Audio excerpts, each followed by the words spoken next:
You should have seen the look on everyone's face when we walked in, 3 girls, same face, same eyes, and the groom's jaw just about hit the floor. But what really turned the room upside down wasn't our entrance. It was what we had in that envelope. That's how Emma begins telling the story to the camera, her sisters Lily and Grace sitting on either side of her. The camera zooms in just enough to catch the trembling in her voice as she continues. We weren't there for drama. We were there for truth. And sometimes, the truth hurts. Emma, Grace, and Lily had lived their whole lives in the quiet town of Cedar Creek, raised by their loving but fiercely private mother, Diane.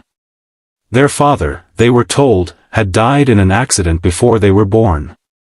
Life hadn't been easy. Diane worked 2 jobs to support them, often coming home late, exhausted but always full of love. The triplets grew up sharing everything, clothes, dreams, even a deep longing for the father they never knew. On their 21st birthday, everything changed. Diane was unusually quiet that day. After a modest celebration with homemade cupcakes, she handed them a small wooden box with a letter inside. My girls, the letter began, there's something I should have told you years ago. Your father, he isn't dead.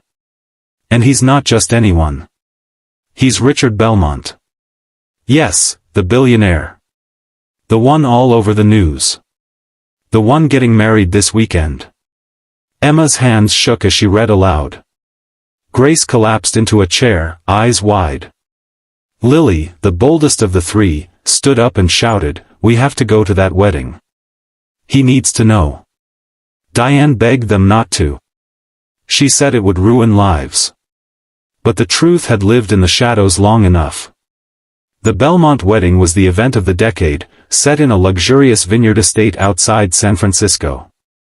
Richard Belmont, founder of one of the largest tech companies in the world, was marrying Vanessa Sterling, a glamorous philanthropist and socialite.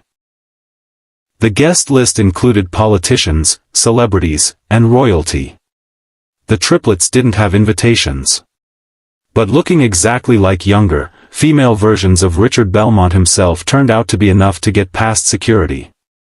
All eyes turned when the 3 young women walked in wearing identical simple dresses, nothing fancy, just white sundresses like they'd planned. The buzz began immediately. Who are they? They look like... Wait a minute. Richard Belmont stood frozen at the altar as the triplets walked slowly down the aisle. Vanessa whispered sharply, Richard, do you know them? Emma stepped forward. We're not here to ruin your day. But we have a right to be here.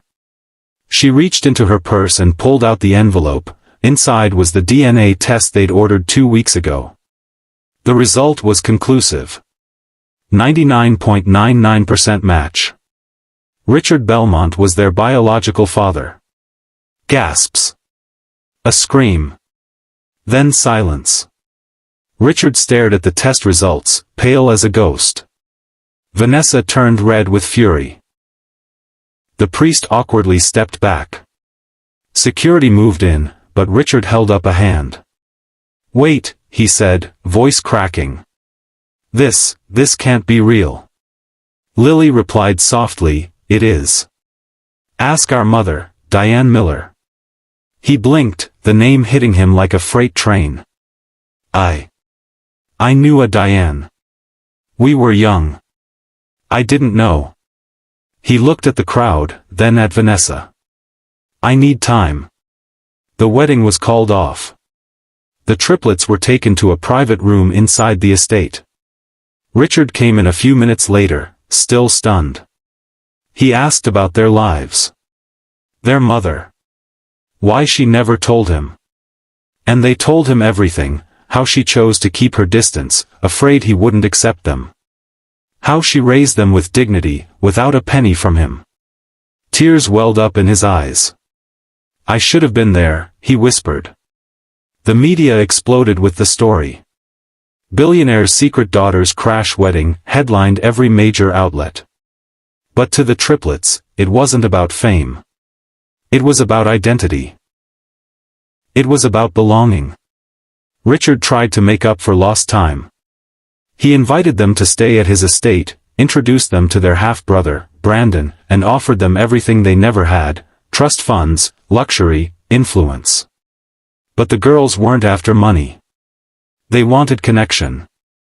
"We don't want your empire," Emma told him one night. "We want you." Brandon, initially cold, slowly warmed up to them. He realized they weren't threats. They were family. Vanessa, on the other hand, vanished from Richard's life within days. In a tearful meeting, Diane was finally reunited with Richard. He apologized for never looking for her. For letting his past slip through his fingers. For missing the first 21 years of his daughter's lives. She forgave him. Months passed. The triplets decided not to take Richard's money.